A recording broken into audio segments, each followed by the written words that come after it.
Okay, hello everyone. How are we doing today? We're just going to give you a few more moments to join in. I'm not sure where everyone's joining from today, but good morning, good afternoon, wherever you are. I'm in Lisbon, Portugal. Christian, where are you today?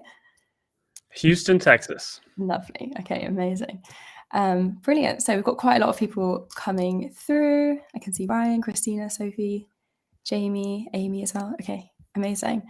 Brilliant. Well, I'll give my introduction first. So if we haven't met already, my name is Martha Whiting. I'm the content marketing manager here at Wynter. And I'm very excited today to welcome our Wynter Workshop guest. This is Christian Capdeville, who currently leads content and product marketing at Dataiku, the universal AI platform. Now, Christian has built the product marketing function at multiple companies, including Anaconda, which you might know, which is one of the world's most popular data science platforms. Now, one of the most common challenges in organizations is lack of internal alignment and what we should say to the market. So imagine the CEO wants to say X, sales want to say Y, and the demand gen team think we should talk about Z. And the real problem isn't just that everyone's out of sync, it's that the company hasn't clearly decided who they're talking to and what matters to them. Now, Christian's led many teams through this challenge in different environments, and Christian's going to share his practical insights and key principles for getting everybody on the same page today, which will be a very exciting lesson. So before I jump off the screen and Christian gets started, we'll be having a Q&A session at the end of the session today. So please feel free to pop your questions in throughout. You'll see there's a Q&A box. There's also a chat box. Put them in either of them and we'll make sure we address those at the end. But in the meantime, I'll hand it over to Christian and I hope everyone enjoys the session. Thank you. Awesome. Thank you, Martha. So thanks for inviting me. Really glad to be here to talk about this. This is for any product marketer, I think messaging is a topic near and dear to the heart. I'll preface by apologizing ahead of time for two things. One is I don't have all the answers. I just have the experience that I picked up in doing this a few times. So hopefully those things are helpful to others. Would love to hear as we go to Q&A, maybe some things that I didn't mention that you might have found to be effective as well. And the second thing is there's no silver bullets. So sorry, at the end of this time, you're not going to walk out of here with the perfect answer for every messaging situation. And yeah, we'll be sending out the materials as well as some templates and things afterwards. So that said, let's jump in because I think that there is a lot to dig into here. Principles for messaging alignment. So why does it matter? Ultimately, success or failure with messaging correlates very strongly to success or failure as a product marketer, right? So there are some orgs that think of product marketing deliverables as primarily content or demos or things like this. But I actually think they don't typically see happens before that, or like the iceberg analogy, right? A lot happens underneath the surface related to messaging to make sure that those pieces of content can hang together. And so even if no one is asking you to do it, if it's not a priority that your boss is talking to you about, just shore up messaging, you definitely want to do it to be successful as a product marketer. So why am I talking about this at all? Why listen to me? Well, I have done this a few times.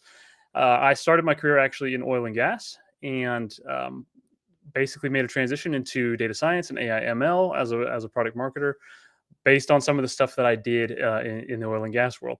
And so I made a move over and joined 3 different early stage startups throughout my time in tech. And each time it's kind of been some of the same struggles around messaging, around aligning people with strong opinions internally and making sure that you land a message that resonates with your prospects. So after doing that a few times, you kind of learn a few tricks to keep yourself out of too much trouble. And so now I'm leading content and product marketing at Dataiku. This is probably the latest stage tech company I've worked for since making the transition out of oil and gas. So we just hit our milestone of 300 million ARR. And even at this scale, some of these same practices come in handy. And I want to hopefully help people to maybe avoid some of the same mistakes I've made in the past and accelerate their learning as they try to drive alignment for messaging internally for their own companies. So here's kind of 3 major questions I wanted to touch on today. Like why do this? Why is this that important? I probably don't have to convince people here, too hard that messaging is important. So I won't spend too much time there. But why? What are the things that make it hard? What are the confounding, factors?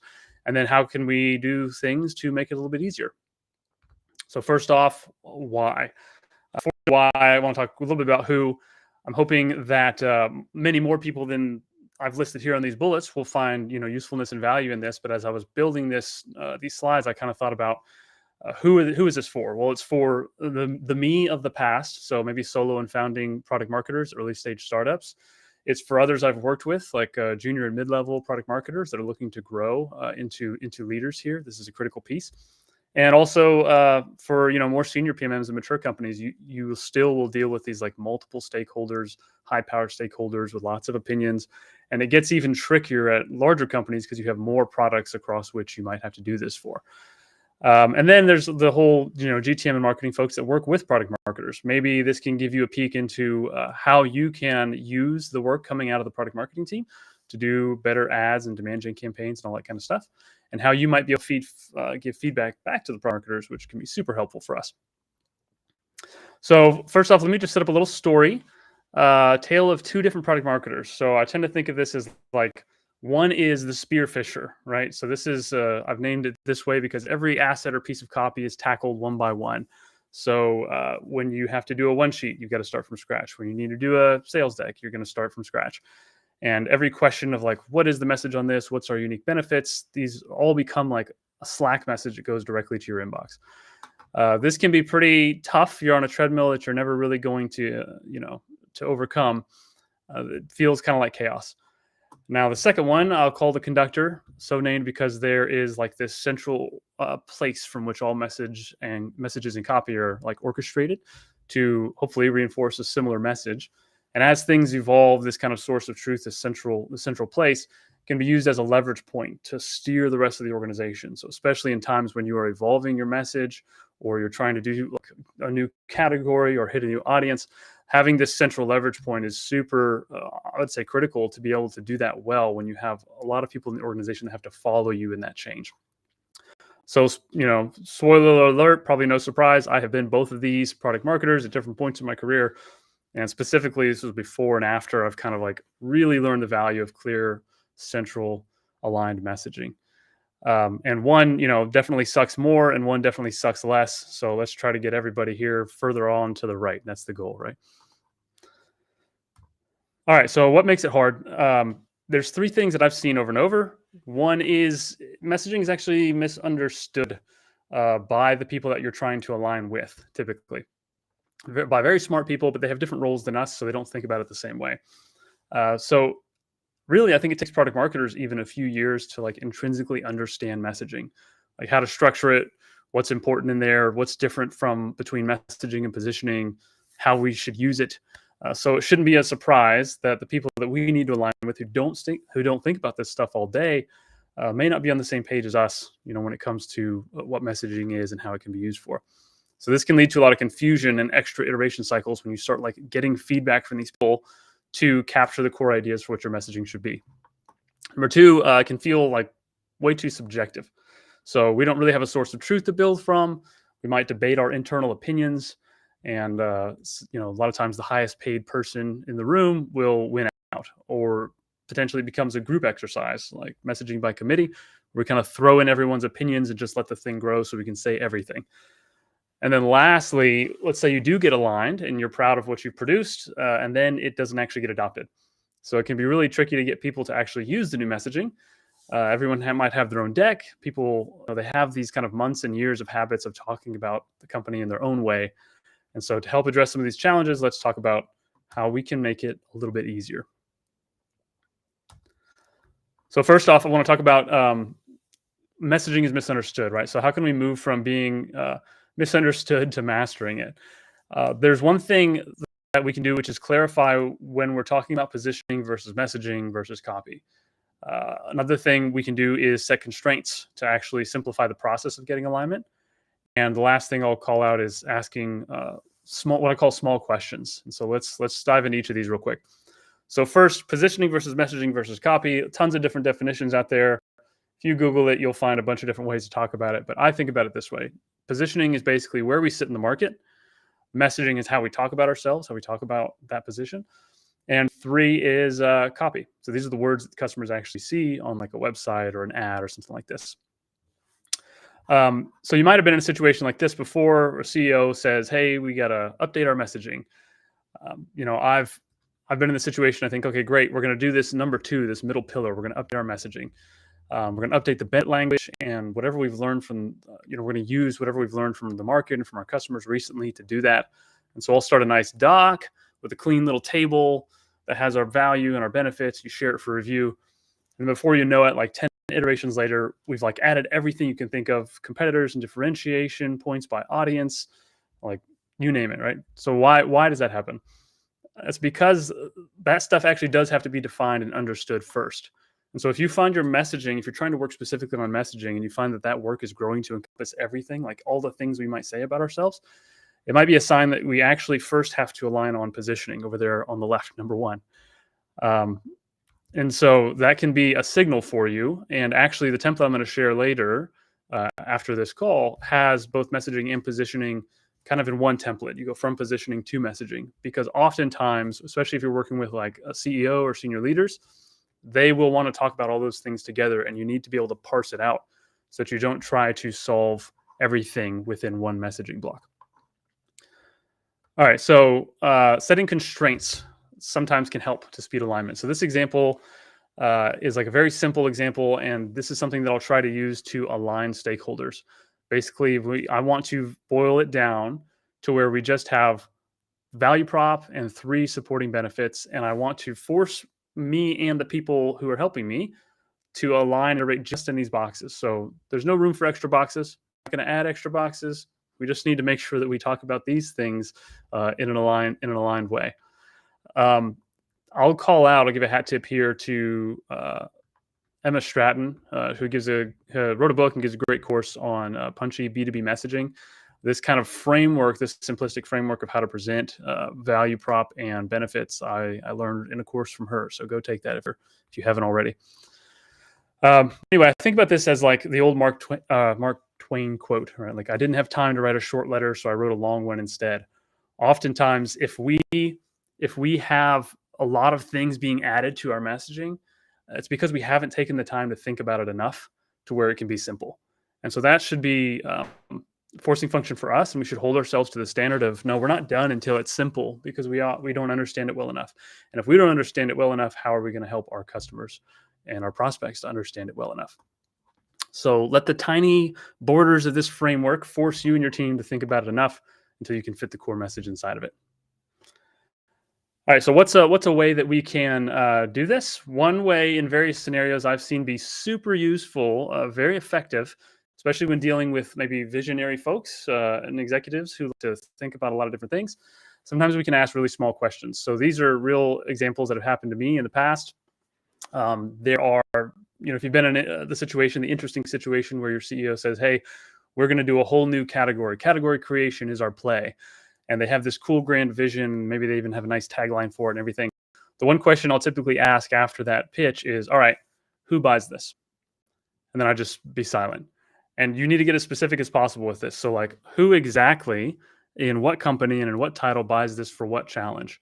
And those are the questions. The answers to those questions go into your positioning for your new category, which will help you with the messaging. You're going to have a really hard time if you go straight from, I want a new category, to, okay, here's the value prop and benefits, if you don't solidify that who, what, why from the positioning side first.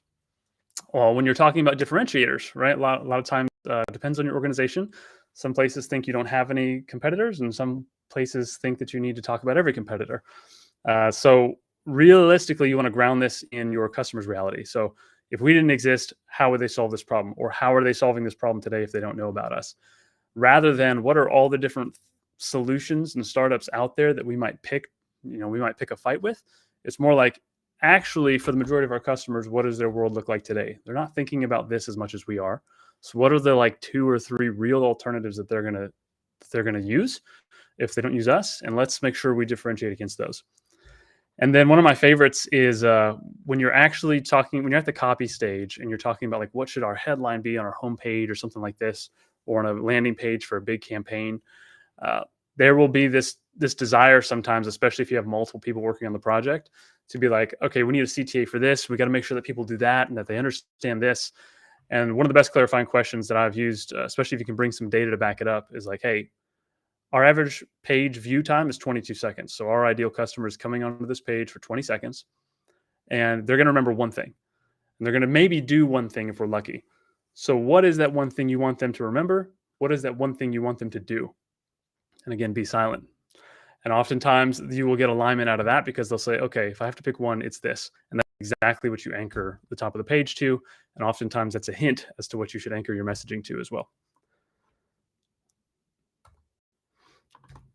All right, last pillar of challenge, building a firm messaging foundation. So, how essentially do we get around this like endless internal debate and the hippo, highest paid person making all the messaging decisions, or the committee making all the messaging decisions? Ultimately, the best way that I've seen is to just bring proof. So this is customer and prospect proof, to be exact. The people in the room typically have a lot of industry experience. They have a lot of experience with the product. So what you need to do is triangulate that with the perspective of the customers and prospects that are out there in the world that don't know anything about you today. Because those are the people we're going to be talking to as we go forth to grow our product, right? So how do we do this? This is like leverage GOM calls, leverage customer interviews, leverage awesome platforms like Wynter to do message tests and surveys. And then as a product marketer, bring that to the table to help create a better foundation. So let's dig into what that looks like.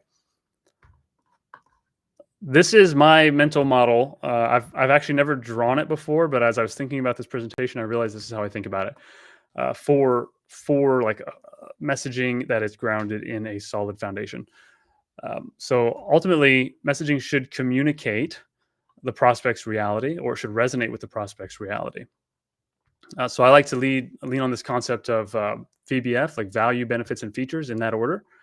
That's the order we should present things in messaging and in copy, and that's the order in which things are important. We need all of them, but there's a certain order to do it to make it really stick in the brain.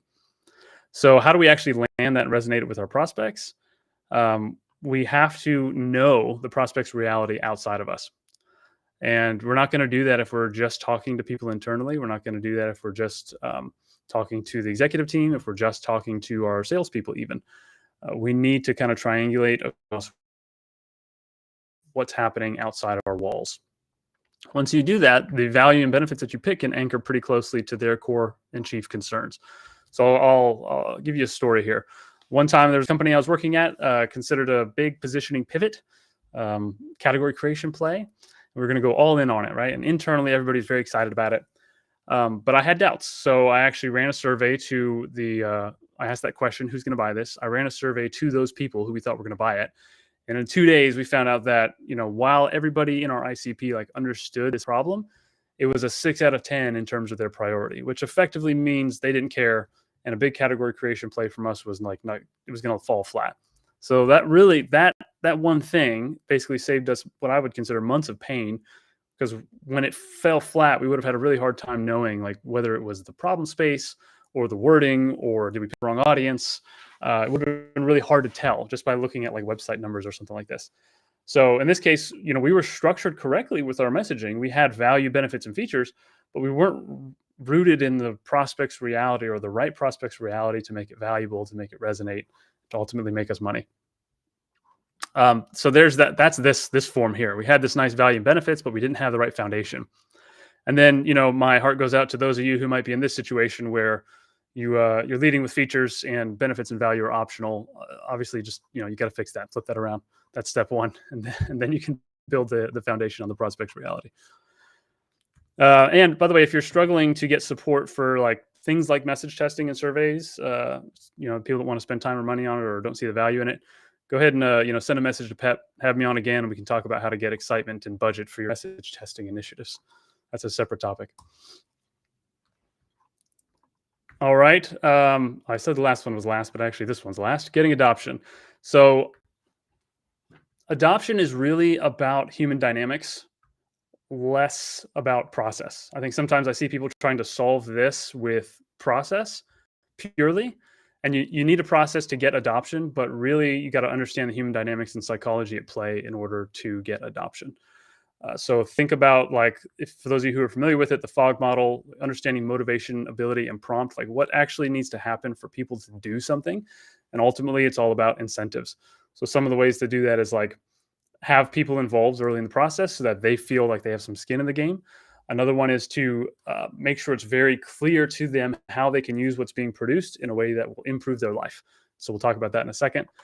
And then you have to kind of, just like we market to the external audience, we have to market internally a lot. It's keep it visible, keep talking about it, talk about what we're learning in our surveys, talk about how the successes that people are having using the messaging, and then measure what we can, both quantitative and qualitatively. What is, on the people that are actually using what you've produced, if you can, and also like the results that you're hearing and seeing from prospects. So here's one way to do it out of many. I hesitated to even include this because there's so many templates out there in the world, but I thought it'd be good to flash this up, and I'll share the full template here after this call. But one way that I think about doing this is I actually use the messaging doc itself as the place where BDRs and AEs can come in and grab little snippets to do things like make your outreach message. Or I will flash this up when I'm talking to somebody in demand gen, and I'll say, hey, here's how you could build a paid ad using these messaging pieces. So these are like Legos. So for an AE or a BDR, for instance, I might say, hey, look, you want to do an outreach based on this messaging. You start with this kind of value promise and the personas that are listed here. And you say, okay, I want to talk to a CIO about this value.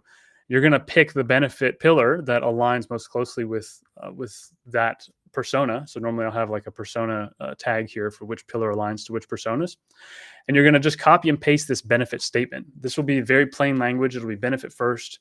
And it will, just like we showed earlier with the punchy messaging block, it will be a benefit that's supported by a feature. And then underneath, we have a customer story that aligns directly to that. So you can actually say, hey, CIO, I think I'm talking to people just like you. They have this challenge. We help them do X benefit, just like our customer Y, who had this result. And that, like, those three little pieces come together to make a nice little outreach email. And once they kind of, like, the first time they see that, there's kind of like this light bulb that clicks and they go, oh, like messaging is useful for me. And we had a lot of success, I would say, doing this at IQ specifically, where when we shared it in that way and we developed some champions internal to those groups, every time I open my master messaging doc, I see multiple people from the GTM team in that doc using it. And that's like insane. If you've done this before, you know that that's pretty rare to achieve that. A lot of times, especially if you're trying to do it in a doc, sometimes it's not recommended to circulate it from the doc because it can get really big and it can get really complex and people don't know how to use it. So if you're able to keep it simple and if you're able to parse it out to where they can make it useful for them, the messaging doc can actually work as a point of circulation. So I'll share this. The full template has both has positioning elements above this and then the messaging elements underneath. So that is most of what I wanted to cover on lessons learned and things like this. Really excited to kind of hear questions, do a little bit back and forth and learn some things from y'all as well. Okay, perfect. Thank you ever so much, Christian. That was such a good session.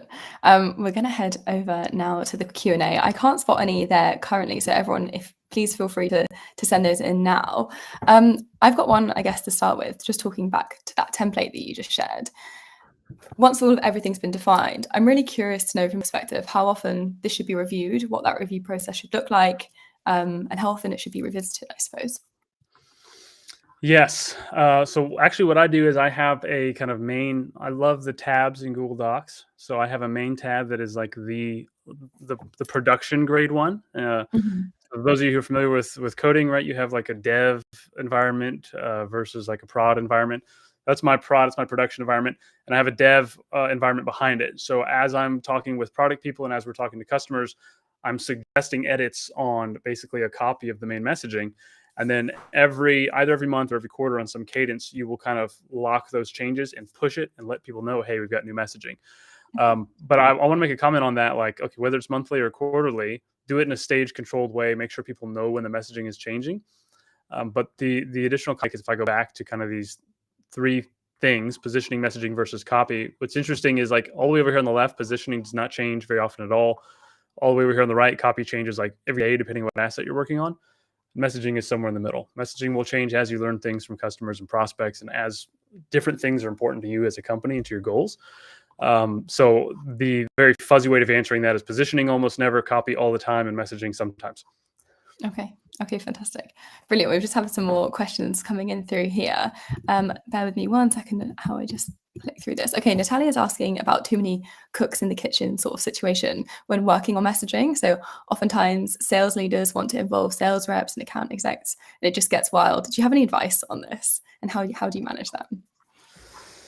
Yes. I would say it's a good thing if people want to be involved, because sometimes, you're just going to get nowhere if nobody cares. So take it first as a good signal that there's interest. Secondly, absolutely, you have to basically tell them to nominate a single representative from the teams that make sense. So who is the person who can speak for the SE organization, for instance, versus having multiple different AEs, because there's just too much personal inflection that's gonna, potentially derail you. The last thing I'll say is you absolutely want that representative early on. Back to my human dynamics thing. If they have stake in the game early, and you're able to kind of convince them with the customer proof points that you can bring in, or I'm convinced, let's say you align together on the customer proof points that you bring in, then they're going to be able to go and champion that to their team. And back to my earlier example, like if you have an internal champion that is from that team who has skin in the game, then you are going to do very, very well with adoption versus not having them. So you absolutely want them. You also absolutely have to limit it to like one representative per functional group. Okay, perfect. And you can tell. I mean, everybody's done that. So you can, like, if they don't understand why, just like tell them, hey, did you ever like circulate a document to 12 people? What happened? That's exactly what's going to happen here. So okay, amazing, brilliant advice. Thanks, Christian. Brilliant. We've got another one here from Sophie. I don't know if you can see this one. It's a bit of a longer message, Christian. Sophie is basically saying that they're doing internal marketing at the moment. They've done a workshop, message test, and have a source of truth on our messaging. A lot of excitement across the board, but how do they keep this momentum going in a non-corny way? Yeah, that's a good place to be in. So congrats for being there. I would say something that I found is like now you're at the stage where you want them to own the success and to see the success of the buy-in and using the messaging. So now is the time to probably make sure you have something in place to be able to validate and verify that the messaging is being used, and then link it to the successes. So if you have a new deal that's landed, or a high velocity deal, or a big deal that closed, anything that you can do to maybe even just like look at the early gong calls, or to get a testimony type situation from somebody who is like, hey, yeah, I used that in this outreach and I landed a meeting, like 2 meetings that day, or whatever it might be. Even small, like it can be big, it can also be small wins that you can celebrate them. And the secret, like kind of like behind that, is you're also reinforcing that using that messaging that y'all are aligned on leads to success. And again, that's a human dynamics thing. Everything is incentives. So everybody goes, I want that for me too. And then they all jump on, and there's nothing corny about it. It's totally authentic. You want to win, use the messaging. Okay, fantastic. And I have a question as well, just in terms of some other ways and kind of practically getting aligned once you've got that kind of defined messaging in place. How would you recommend other ways of going about getting everyone on board? I don't know if you want to talk about mock-ups or other ways of getting people on board and seeing that clarity, I suppose, once you've right. I'm jumping around, sorry, but yeah, like, so here's the simple messaging block. And my advice was like, let's keep ourselves just to these things. But realistically, sometimes people aren't going to like get it. Back to the first thing of like, I don't really get messaging. I don't know how this is going to be used, even though you explained it to me. But they will get it if they see it in like an asset that would go out to the world, right? So how many times, if you thought you were aligned on messaging, you make a blog and then your CEO is like, this isn't right at all. Well, they were not understanding what was the importance of what was going in these messaging blocks. So you can actually circumvent that by doing something like kind of like an Amazon style, start with the end in mind, do a mock PR, do a mock blog, or even a mock sales deck. Just don't spend too much time on it, but get the value prop and these benefits to come to life on that like small asset, and say, hey, I'm going to put this out into the world, right? We're going to publish this next month. What do you think? And the feedback that they give you there is what you can pull back into the messaging blocks. Okay, fantastic. And we've got another question coming through here from Matt, who's thinking about larger multi-production companies. Do you recommend creating one of these messaging grids for each product line? If yes, do you have one for corporate overall messaging? Oh, the beautiful question.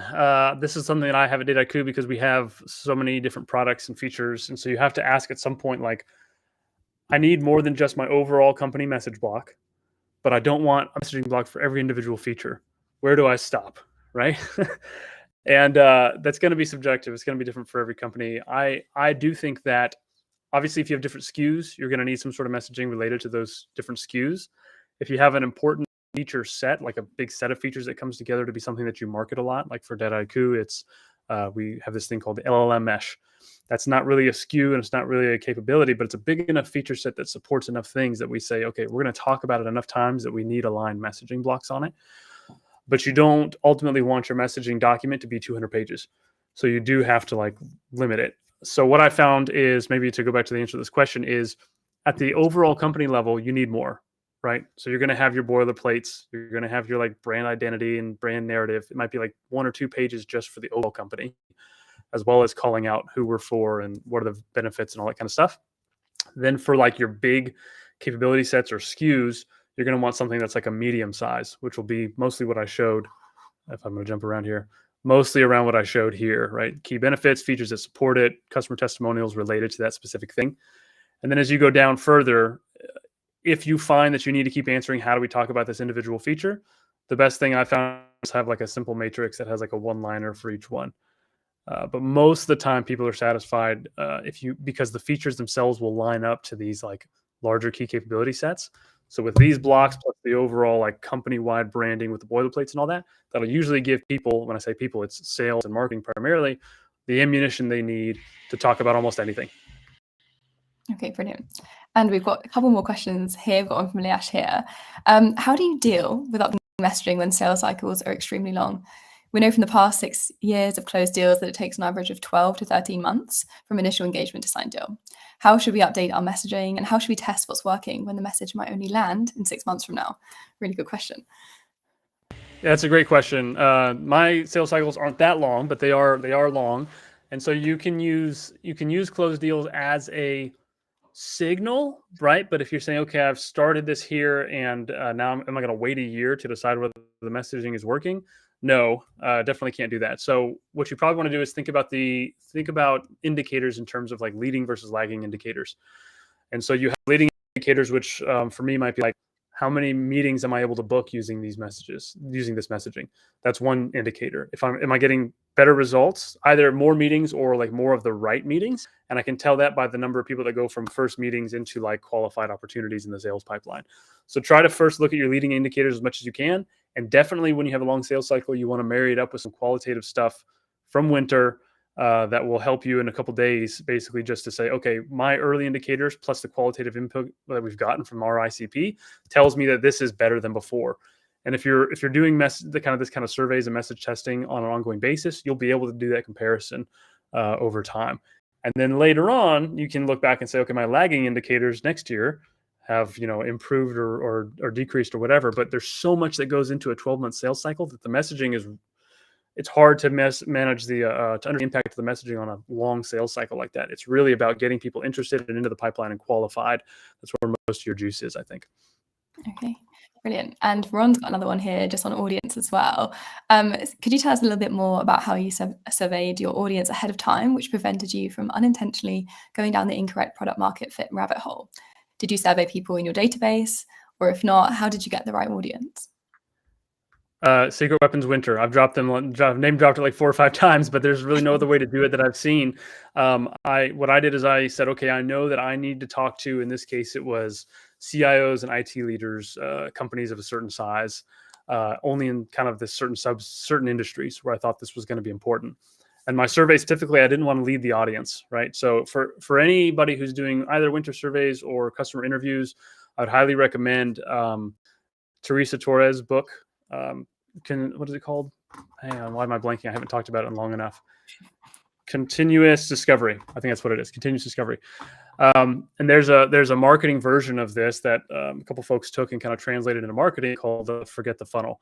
And so these ideas will tell you about like how to make sure you're not doing things like leading the witness, because you want that to come to life in your surveys as well. So back to the answer to the question. In the survey, I started with, here's the ICP. I was able to get exactly who I need with Wynter. And then I was able to say, okay, I want to ask them questions about their priorities and challenges before I ever like talk about my thing. My thing was very kind of specific, and I wanted to know if you told me your top 3 challenges on a day-to-day basis, does my thing make it without me leading you there? And then I asked about my specific thing and said, okay, in relation to all your challenges, where does it sit? And we found out that very few people listed this as a top 3 challenge. And then when I did seed it and say, how is this thing rank? They were all like, yeah, it's kind of a problem. It's kind of something I'm interested in solving. It's like a 6 out of 10, which if you're in tech or almost any industry in today's world, you know that 6 out of 10 things don't get addressed ever. It's 9 out of 10 and 10 out of 10 things. So that was a dead topic. Okay, brilliant. So I think that might be the end of everything for questions. Let me just double check here. yeah, I think that's everyone's questions in. If you have any others, please do just pop them in now. But it's been such a good session today. Thank you ever so much, Christian, for joining. It's been a joy to talk to you. And I think we've got another Q&A come through. Yes, we do. Do we? Yes. Yes, we do. I was about to do a wrap up. Here we go, Philip. Okay, do you have any tips for PMMs, especially solo PMMs, on plate control and not getting swept up in random acts of marketing? Let's do that one. Yeah, give me PTSD here. I think every solo PMM has had to go through that. Usually, ultimately, it's a sign that there is a opportunity for you yourself to define the function. And so this is a time for you to, there's personal dynamics at play, so you may be more or less successful, but ultimately this is happening. Random acts of marketing will happen because we haven't set up our narratives clearly. Ultimately, everybody wants to be known in the market for something, or should want to be known in the market for something. And the challenge is we have different parts of the organization thinking, oh, this is important, we're going to talk about this. This is important, we got to talk about that. But just like my earlier slide about asking small questions, we really kind of need to ask, like, what are the specific things that you want to be known for in this market? What is the one or two things that you want people to come away with when they interact with our content and things like that? And that will usually lead you to like 3 different narrative pillars. And you need to be able to map anything you're doing to one of those key pillars. Because as you get other topics and other things to work on, you can just pull up the slide and be like, okay, I see your idea. Where would that map to over here? And if you can't map it there, then it's like, okay, is that more important than these narratives? No, then we're deprioritizing it, or we need to shift it to support these narratives. Then the second question is, out of all the ideas that do support those narratives, how do you prioritize which ones to work on? Which again would be a whole nother session on like content strategy and prioritization. So I'll leave that for later. Okay, perfect. Brilliant. Well, thank you ever so much, everyone, for joining today. It's been a really good session, as I just said, and really great questions as well. So thank you ever so much for joining, and thank you as well to Christian. As I said earlier, I will be sending out an email tomorrow morning, your time, wherever you are. That'll have your key takeouts of today's session, the notes, the templates, and also the slides as well. So you can expect that in your box tomorrow morning, as I said. But thank you ever so much. If you have any questions at all you'd like to forward on, just reach out to Christian on LinkedIn. You can also reach out to me and I can forward those on to him. But thank you ever so much, everyone, for joining. There's his details just here. And yeah, we'll probably see you soon. Okay. Thank you ever so much. Appreciate it. Bye. Thanks, everybody.